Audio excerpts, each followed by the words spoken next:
side. Your old men will dream dreams. Your young men will see visions. Even on my servants, both men and women, I will pour out my spirit in those days. I will show wonders in the heavens and on the earth, blood and fire and billows of smoke. The Lord is speaking about both the gift, the blessing, and the curse. To some people he will bless, to some people he will curse. And that is why that even in the dreams, you find that your dreams could be a blessing, a message of a blessing, a warning of a blessing, or a warning of a curse that will come to you. So it's very important for us to look at that. And then, if we see this particular place, is also what was recited in the book of Acts of Apostles. If you go in the book of chapter 2 and read from verse 17 to 21, you will see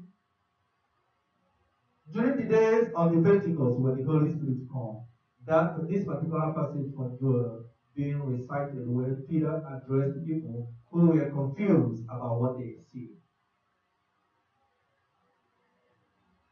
The Lord provided us an example which you can also read some more. If you read in the book of Genesis from chapter 37 to chapter 40, chapter 37 to 40, about the story of Joseph, you can also see how God transformed Joseph's life, the family's life, and the Israel's life through Joseph. And it started by a dream. And it started by a dream that Joseph heard in a family of a father and a mother and 12 children. Of course, you already know who those children are. That makes up the 12 tribes of Israel. But in a dream, and I want to explain it for you to understand. Most of the time, people always look forward to a sweet dream. We talk about sweet dream as if sweet dream is all what is going to be, and as if life is always going to be sweet. But also, it's the way for you to see that in the history and life of Joseph, that it wasn't a sweet dream. The dream itself looked sweet. Because as you see when you look at that, does it mean that the Lord is going to make you Lord over us? No, the Lord is going to make him so that they can worship and we're going to turn around and serve you, and etc. So for him, it looks so sweet.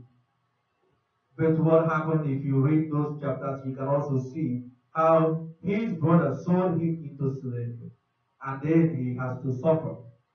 So that even though the dream is sweet, does not mean that in order for that sweetness to come, that you're not going to suffer before then. So when you have your dream, when you go through some trials and tribulations, do not lose faith or have disbelief.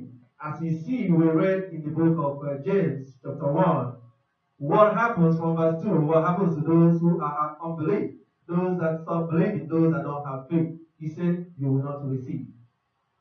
So when you're going through your suffering, that moment of trials and tribulation is very important for you to understand that that might be what is required to prepare you for the blessing that the Lord has revealed to you in the dream. But in that dream, it wasn't revealed to you that it was going to be that sweet and you're just going to jump and climb into it.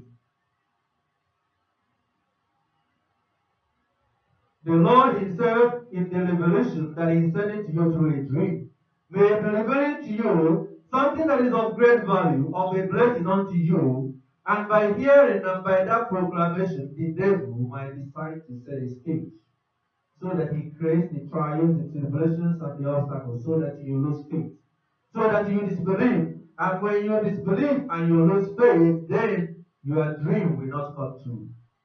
So you can become a dreamer. And as you should be, because everyone is a dreamer, because God has made that promise, as we see in what we read, that God has made that promise to you. And as a believer, you are a dreamer. So you hold on to that dream, but do not let the trials and the tribulations that come after that stop you from realizing that dream. That is the very important message that we want to recite or understand today.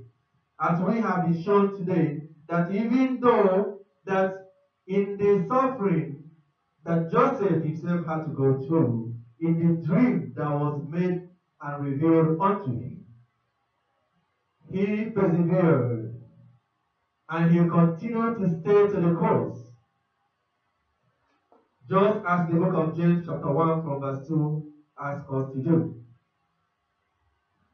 The Lord himself has given you a lot of gifts that will help you to be able to survive and sustain any tribulations and any trials and any struggle, any barrier and any obstacle the devil have laid in your path in order to steal or make you deprive you the dream that you have. Galatians in chapter 5 from verse 22 to 25. If you read that, you will see the gift, the fruit of the Spirit.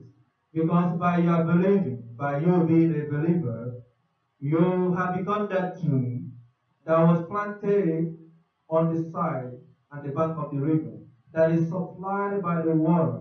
Because life comes through the water that nourishes the plant to grow to bear fruit. And that fruit is what you need and what is going to help you in order to overcome that.